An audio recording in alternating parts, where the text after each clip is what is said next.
بسم اللہ والصلاة والسلام علی سیدنا رسول اللہ وعلی آلہ و اصحابہ ومن والہ۔ حضرت اشرف علی تھانوی صاحب دیوبند کے بہت بڑے عالم ہیں۔ آپ نے بہت ساری کتابیں لکھی ہیں اور دیوبند کے علماء ان کے نام پہ، ان کے کام پہ، ان کی خدمات پہ ان کو حکیم الامت کا نام بھی دیتے ہیں، لقب دیتے ہیں۔ ان کے ایک شاگرد یا مرید نے ایک خواب دیکھا جن کی وجہ سے علماء کرام نے مرید اور پیر دونوں پہ کفر کا فتویٰ بھی لگایا۔ ہوا کچھ یوں کہ مرید نے ایک خواب دیکھا۔ میں وہ خواب آپ کو ان کی کتاب جو کہ شائع ہو چکا ہے باقاعدہ سے، آج سے تقریباً 100 سال پہلے یہ شائع ہو چکا ہے، تو اس کا نام، کتاب کا نام تھا رسالہ، تھا چھوٹا سا کتابچہ تھا، اس کا نام ہے رسالۃ الامدادیہ۔ ٹھیک ہے جی، اس میں وہ مرید بیان کرتے ہیں، وہ خواب اور اس کی تعبیر دونوں جو ہے وہ درج ہیں۔ کیا لکھتے ہیں میں آپ کو سناتا ہوں اسی کتاب سے تاکہ آپ کو جو ہے اس میں کوئی مغالطہ نہ لگے۔ مرید کہتا ہے کہ میں نے خواب میں دیکھا کہ کلمہ شریف لا الہ الا اللہ محمد الرسول اللہ پڑھتا ہوں، لیکن محمد الرسول اللہ کی جگہ حضور کا نام لیتا ہوں، یعنی اشرف علی تھانوی کا۔ اتنے میں دل کے اندر خیال پیدا ہوا کہ تجھ سے غلطی ہوئی کلمہ شریف کے پڑھنے میں، اس کو صحیح پڑھنا چاہیے۔ اس خیال سے دوبارہ کلمہ شریف پڑھتا ہوں، دل پر یہ ہے کہ صحیح پڑھا جائے، لیکن زبان سے بے ساختہ بجائے رسول اللہ صلی اللہ علیہ وسلم کے نام کے اشرف علی نکل جاتا ہے، یعنی لا الہ الا اللہ اشرف علی رسول اللہ، ایسے پڑھتا ہوں میں خواب میں۔ حالانکہ مجھ کو اس بات کا علم ہے کہ اس طرح درست نہیں، لیکن بے اختیار زبان سے یہی کلمہ نکلتا ہے۔ 2-3 بار جب یہی صورت ہوئی تو رسول اللہ صلی اللہ علیہ وسلم کو اپنے سامنے دیکھتا ہوں، اور بھی چند شخص رسول اللہ صلی اللہ علیہ وسلم کے پاس تھے، لیکن اتنے میں میری یہ حالت ہو گئی کہ میں کھڑا کھڑا بوجہ اس کے کہ رقت طاری ہو گئی، زمین پر گر گیا اور نہایت زور کے ساتھ چیخ ماری، اور مجھ کو معلوم ہوتا ہے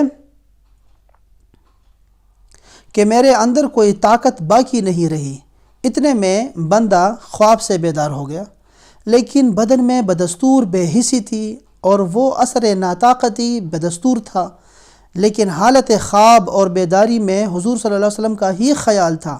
لیکن حالت بیداری میں کلمہ شریف کی غلطی پر جب خیال آیا تو اس بات کا ارادہ ہوا کہ اس خیال کو دل سے دور کیا جاوے،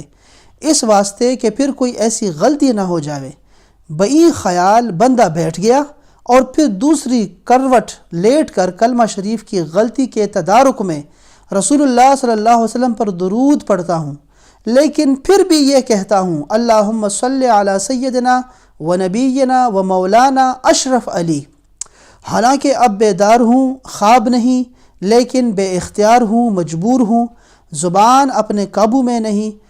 اس روز ایسا ہی کچھ خیال رہا تو دوسرے روز بیداری میں رکت رہی، خوب رویا، اور بھی بہت سے وجوہات ہیں جو حضور یعنی حضرت اشرف علی تھانوی کے ساتھ باعث محبت میں کہاں تک عرض کروں۔ یہاں تک اس کا خواب ہے۔ اب حضرت علامہ اشرف علی تھانوی صاحب جو ہے اس کی تسلی کیسے کراتے ہیں مرید کی، اور خواب کی تعبیر کیا بتاتے ہیں۔ آپ نے کہا کہ اس واقعے میں تسلی ہے کہ جس کی طرف تم رجوع کرتے ہو وہ بعونہ تعالی متبع سنت ہے۔ اس پر اعتراض کا تجزیہ دیکھیں، دوبارہ میں آپ کو مختصر الفاظ میں بتاتا ہوں۔ مرید نے خواب دیکھا کہ خواب میں وہ کلمہ پڑھتا ہے تو کہتا ہے لا الہ الا اللہ اشرف علی رسول اللہ۔ وہ خود خواب میں ہی پریشان ہو جاتا ہے بہت زیادہ کہ میں کیا پڑھ رہا ہوں، اور مجھے خواب میں بھی پتہ ہے کہ میں غلط پڑھ رہا ہوں، لیکن پھر میں کلمہ پڑھتا ہوں تو پھر میں غلط پڑھ دیتا ہوں، پھر کہتا ہوں اشرف علی رسول اللہ۔ پھر میں اسی خواب سے جب بیدار ہوتا ہوں تو خواب سن کے وہ جو خواب مجھے یاد آیا تو میں یک دم سے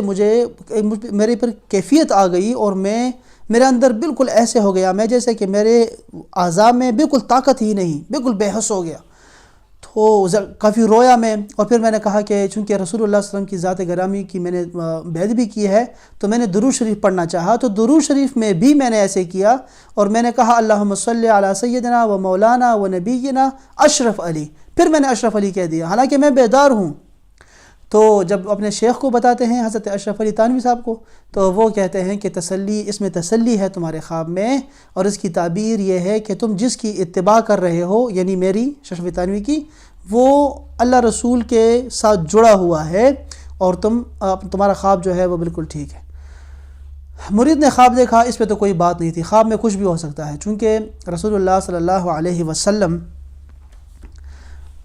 کا فرمان عالی شان موجود ہے کہ آپ نے فرمایا کہ 3 اشخاص سے جو ہے قلم اٹھا لیا جاتا ہے، اس میں ایک ایسا شخص بھی ہے جو سویا ہوا ہو تو اسے شریعت اٹھ جاتی ہے، وہ سویا ہوا ہے، جیسے وہ جاگے گا تو پھر اس کو جو ہے شریعت پہ عمل کرنا پڑتا ہے۔ تو چلو وہ تو خواب میں تھا، لیکن بیداری میں بھی اس نے غلط کلمہ پڑھا، درود شریف بھی غلط پڑھا، اور اس میں کلمہ کفر بھی کہا، چونکہ رسول اللہ صلی اللہ علیہ وسلم کے بعد تو کوئی نبی ہے ہی نہیں، رسول ہے ہی نہیں۔ پھر شیخ نے بھی جو تعبیر دی اس میں بھی انہیں تسلی کرائی کہ اس کی بجائے مذمت کے اور اس خواب کو برا کہنے کے آپ نے تسلی دی مرید کو۔ اس لیے مولانا محمد عمر اچھروی رحمۃ اللہ تعالی علیہ، جو سنیوں کے بہت بڑے عالم تھے، مناظر بھی تھے، اور دیوبندیوں کے خلاف بہت سخت ان کا جو تھا وہ ان کا ایک جہاد کی صورت میں وہ کر رہے تھے لاہور میں، تو آپ نے کہا کہ دیوبندیوں کا جو کلمہ ہے وہ بھی مسلمانوں کا کلمہ ہے اس سے مختلف ہے، تو باقی چیزیں تو چھوڑیں دیوبندیوں کی۔ تو یہ خواب جو تھا وہ کافی جو ہے ایک اعتراض اس پہ بہت بڑا تھا، اور فتوے بھی لگے ان پہ، اور اصل میں ان کی کتابوں میں پہلے سے ہی اتنا سارا کچھ لکھا جا چکا تھا، رسول اللہ صلی اللہ علیہ وسلم کے بارگاہ میں اتنی بے ادبی تھی کہ جو سنی علماء کرام تھے ہند اور پاک کے، وہ پہلے سے ان کے بڑے سخت خلاف تھے، ان کے بے ادبی جو الفاظ استعمال کرتے تھے اس میں بھی، تو اس وجہ سے جو ہے ان کو اس کی تعبیر بھی جو ہے یہ کافی مہنگی پڑ گئی ان کو، اور علماء کرام نے بڑی شدت کے ساتھ ان کا جو ہے محاکمہ کیا۔ لیکن میرا خیال یہ ہے کہ ایسے بہت سارے واقعات ہوتے ہیں، اور جب تعبیر دی جاتی ہے تو ان کا جو رویہ ہوتا ہے تعبیر دینے والے کا وہ ایسا ہی نرم ہوتا ہے۔ آپ کو پتہ ہے کہ فوائد الفؤاد کے نام سے ایک کتاب جو ہے، یہ ملفوظات ہیں حضرت نظام الدین اولیاء کے، اور اس میں بھی بہت سارے ایسے کلمات ہیں، ایسی واقعات ہیں دونوں کے بارے میں، حضرت شبلی کے بارے میں اور حضرت خواجہ معین الدین چشتی رحمۃ اللہ تعالی علیہ کے، انہوں نے مرید بننے کے لیے آنے والے اشخاص سے ان کو کہا کہ تم کلمہ ایسے پڑھو لا الہ الا اللہ، اور معین نبی اللہ یا معین رسول اللہ کے نام سے ایسے، یا شبلی رسول اللہ کے نام سے ایسے انہوں نے کلمے پڑھوائے، اور وہ بعد میں کہا کہ تم نے یہ میں صرف بطور امتحان آپ کو جو کر رہا تھا، چونکہ یہ تصوف کا یہ ایک خاصہ ہوتا ہے، اصول ہے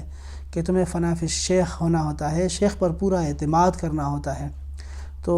ایسا ہوتا نہیں، یہ کلمہ کفر نہیں ہے۔ تو بہرحال یہ علماء کرام کی آپس میں ایک بہت بڑی باتیں ہیں، لیکن آپ یہ دیکھیں صرف جو ہمارا موضوع ہے وہ یہ ہے کہ خواب میں کچھ دکھائی دیتا ہے اور اس کی تعبیر بالکل مختلف ہوتی ہے، اس سے گھبرانا نہیں چاہیے۔ خود اشرف علی تھانوی صاحب نے جب خواب دیکھا تو دیکھا کہ رسول اللہ صلی اللہ علیہ وسلم بیمار ہیں اور میں تیماردار ہوں اور ایک معالج بھی دور کھڑے ہیں، تو کہا کہ یہ جو رسول بیمار ہیں اس کا مطلب ہے کہ امت بیمار ہے، یعنی امت سے جو ہے اسلامی اقدار جا رہی ہیں، اور میں تیماردار ہوں یعنی میں اصلاح احوال کروں گا، اور جو معالج دور کھڑے ہیں وہ حضرت امام مہدی ہیں۔ تو خواب کچھ اور ہے، تعبیر کچھ اور دے رہے ہیں۔ ایسے بہت سارے خواب علماء دیوبند کے وہ کتابوں میں لکھے جا چکے ہیں، باقاعدہ سے کتابیں لکھی گئی ہیں اس پہ۔ تو اللہ تعالی ہمیں اچھے خواب دیکھنے کی توفیق عطا فرمائے، اور خواب میں بھی رسول اللہ صلی اللہ علیہ وسلم کی بے ادبی سے بچائے رکھے۔ یہ خاص اس کی مہربانی ہے کہ مومن جو ہے اس کو دنیا میں اچھے خواب آتے ہیں، جو کہ نبوت کا 46واں حصہ بھی ہے، اچھے خواب۔ وصلی اللہ علی سیدنا و مولانا محمد وعلی آلہ و اصحابہ اجمعین برحمتک یا ارحم الراحمین۔